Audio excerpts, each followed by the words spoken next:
If you're interested in FIFA Mobile, I currently have a second channel where we run a FIFA Mobile Road to Glory, link down below. And if you need any coins for Ultimate Team to get a head start on the game, head to the link in the description. Use the code TVM for a discount at checkout. What is going on, guys? TVM here. Welcome back to the Road to Glory. In the background, we have ourselves some beautiful, crisp gameplay. Crisp is the right word as well. I've made a change to my setup this weekend that has quite literally changed my life, and I will talk about it more in a minute. But I did say at the very beginning of the weekend that I was going to be a struggle to get all my games in. It wasn't a struggle necessarily in the end, and it's because of the upgrade we've made, but also because of how well I was playing. Whether it was because I wasn't playing people on my level and I was just getting lucky with my matchups and playing against people who were lower than me, I'm really not sure. We finished 14-3. I got more rage quits this weekend than I ever normally do. I think I probably got about 6 or 7 rage quits this weekend, which massively cut down on time. And I'm so grateful when we go 1-0 up or something and we get a rage quit. It's so nice that it's just like, right, well, that's time gone. That's, I think people were quitting in like the 30th minute. One guy quit in the 12th minute, and it's just like that guy right there. What 1 minute was that? We'll find out right now. 45 minutes. That's half a game saved. That's about good 10-15 minutes saved. Absolutely banging. I love it when that happens. I went out with a small intention, really, of when I take kickoff, what I do is I do a step over straight away, because I want. It's not because I know it's going to gain me an advantage, and I'm not doing it to like flex or anything. I do it as soon as I play the ball back to whoever when you take kickoff, whoever you play it back to. Even if it's Kante, even if it's Van Dijk, I do a step over. And what that does is it plants the idea in the mind of your opponent that you are one of those step over, ball roll, R1 controlling players that are just going to rinse you. Because as soon as someone does a step over from kickoff, I instantly think, I'm in a game now, because this guy knows some mechanics. This guy, even if he doesn't know or ever really use the step over, he knows enough about the game to do the step over at the beginning, to get in my head that he knows a lot about the game. Does that make sense? And it works, because instantly with my team as well, I have some sort of like bullying factor power that they think, wow, well, this guy's obviously going to be a good player, because there's no way he would spend that much money on the game to get that team. I haven't, but you know what I mean. If he wasn't good at the game, if he wasn't like a pro or something, and if I do steppers from the beginning, it just adds to that again. And it works, because people, They leave quite quickly if I go a goal ahead, because they think, oh, screw this, like, I'm never going to beat this guy. They will. They could easily beat me. I'm crap, but there we are. We got a walkout in this 83 pack. It's not the walkout that's going to improve our team. It is David De Gea. Not as good as he was in previous FIFAs. He's only 86 rated, but it is beautiful fodder for an up-and-coming SBC that we will complete, which is happy days. 81 triple upgrade was added as well. This morning, right, they did a 35k pack and a 25k pack, flash SBCs. Obviously, most of the world was asleep for that, because they did it at like 6 a.m. and 8 a.m. or something stupid. So I wake up and I see those previous tweets, because I'm obviously asleep. I don't go to bed till like 5 a.m., so I'm not awake for 6, 7 a.m., right? 8 a.m., whenever they drop them. I'm not awake. So when I wake up and I see that they've been and gone, I'm thinking, well, that's all right. EA don't know when I sleep. That's fair enough. But now they're going, have a one-player pack. So where's this mega pack that you were giving out earlier today then? You know most of the world is asleep at this point. All the Americans on that side of the world, they're all asleep, because it's like early morning for them. Most people don't get up until, 9, 10 o'clock at the moment, because everyone's in lockdown, so there's no reason to get up. So we'll put the best packs live when no one's awake to do them, and we'll give you a one-player pack when everyone is awake, awaiting a Flash SBC. Brilliant. Well done, EA. So this guy, again, another one of those rage quits, which was awesome. But look at this. How easy did I get that into the corner? There is a reason, my friends, and it is called a new monitor. I didn't think it was possible, but I've bought a new monitor, and it has changed my FIFA experience. I will talk about that in a second, because we're about to complete this SBC, and I want to talk you through a few of the plays that we're using. So, Memphis Depay. Been given a player moments card, is 87 rated. Big improvement over his 85. Massive composure boost. and long shot boost as well as a few other things. I bought Di Maria and I bought Bonucci, and everything else is first owner. Yes, Fabinho is going in there. He is untradeable first owner. And yes, Bernat is going in as well. Now, Bernat is good and has been decent for me, but he's never going to play over Mendy, because now I don't need the chemistry to Mbappe. Before I did. So the only reason why I wanted Bernat in the team before was because Mbappe was off chem. Mbappe is not going to suffer from chemistry, even if Depay didn't go into the starting 11. To be honest, when I completed the SBC, I didn't expect him to go into the starting 11. However, if you think about it, right, Ronaldo was off chem anyway, Dembele was off chem anyway, and Mendy was off chem anyway. So what have I really changed there? Absolutely nothing. 3 of the players that are off chem, and the only players that are off chem, are all on 8 chem. Not 7, not 6. So we're only really missing out on like 3 chemistry. 3 individual chemistry across the entire team, because they would probably only be on 9 anyway, even if I could get the links. Like if I put Eusebio up top instead of Depay, for example, I think Ronaldo might... Okay, Ronaldo probably would be on 10. Yeah, maybe Eusebio would be on 10 as well. Anyway, you know what I mean. 9, 10 chem is basically the same. That's full chem, quote unquote. So 8 chem, it's alright with me. I don't mind it. And there is a way to get one other player on 10 chem. And we may or may not do that in this video with who we pack. Unreal scenes about to happen on the road to glory. Kante somehow scores that header. 16 minutes in, my opponent decides, you know what, I'm off. Don't blame him at all, because if Kante scored that against me, I think I would have left as well, because that is outrageous. I had no right scoring that, but it is what it is. So, 14-3 for the weekend. Very good weekend. Best weekend I think I've ever had in terms of how I felt during gameplay, how the gameplay actually felt. There was only really 1 or 2 games where my players felt a little bit on the sluggish side, but it wasn't anything too bad. It was nothing like last week. So very happy with that. And of course my team massively helps me. Of course it does. But I'm playing well as well. I don't feel like I'm playing bad. I feel like I'm playing very, very well.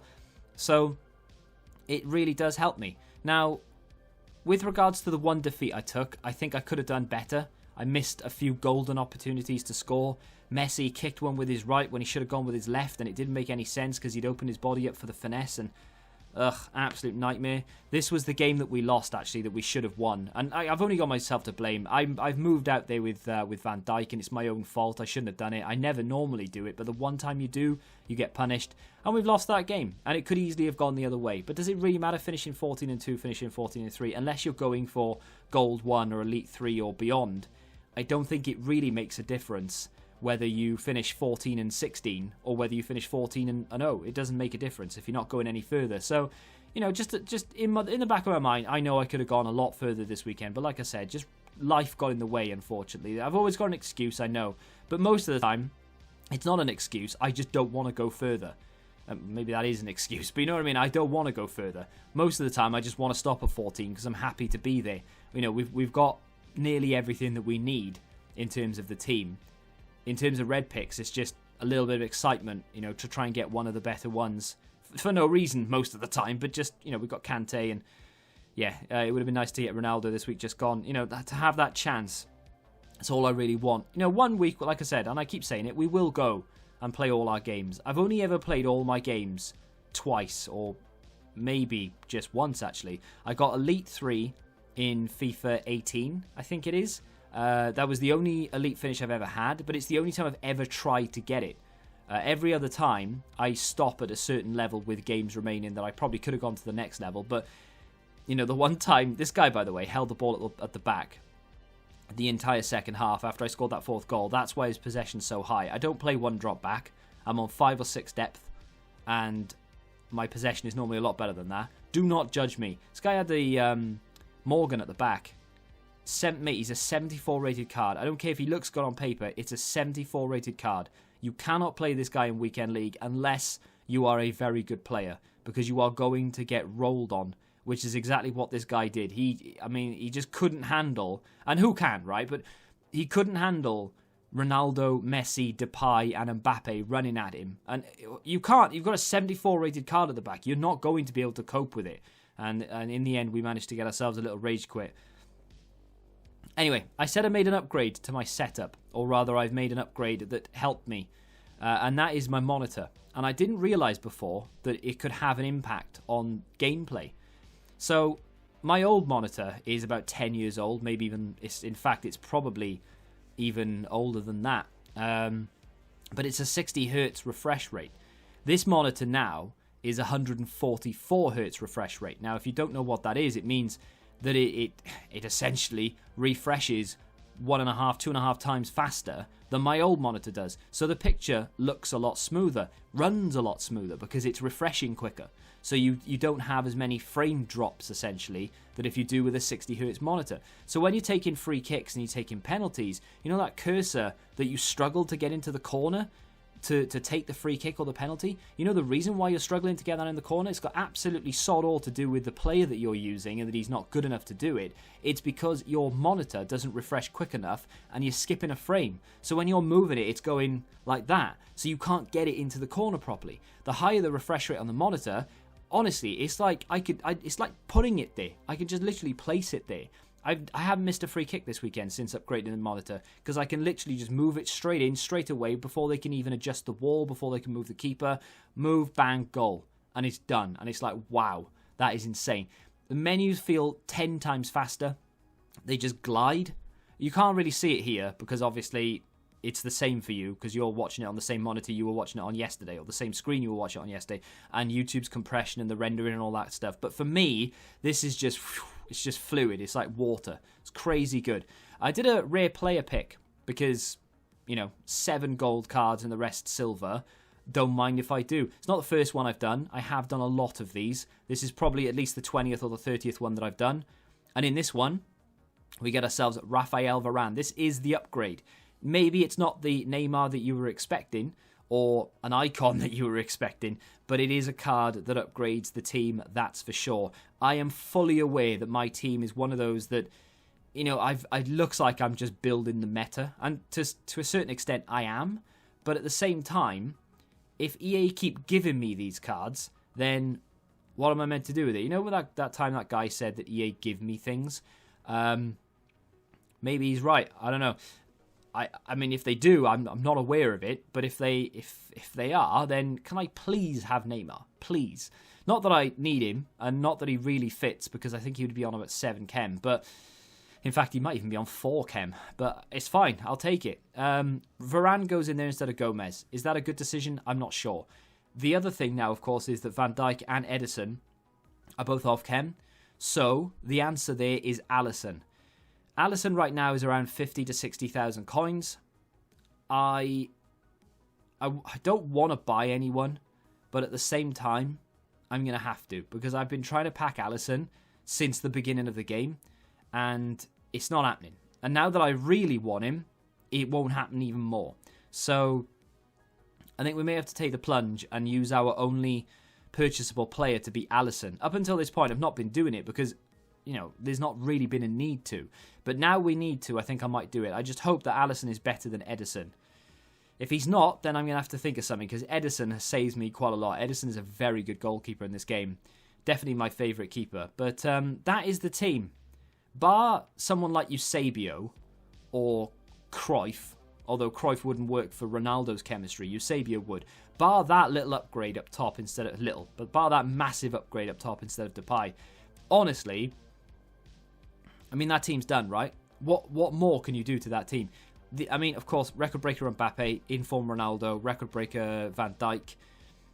If they ever bring out a better version, or when they bring out a better version of Messi, for example. And of course, a better CDM. So, like Blanc is insane right now. Don't have a problem with him at all. But over time, maybe mid-Vieira, mid-Hullet or something, if they bring out the SBC or whatever they put in swaps in the next week, it'll be interesting to see whether we can actually upgrade this for sure. But for right now, that is how the team looks. I am loving it. So much fun to play with. And this new monitor as well makes it even more fun to play with, because it's just, you feel like you're turning smoother. You feel like your players are reacting a lot quicker. Incredible stuff. Big fan. Very happy indeed. Let me know whether you enjoyed today's episode. I'm sure you probably didn't, but if you could drop a like, that would really mean a lot to me. Subscribe to the channel if you're new, of course. And until the next time, goodbye. Join the Betting Rebellion and find out what your football knowledge is really worth.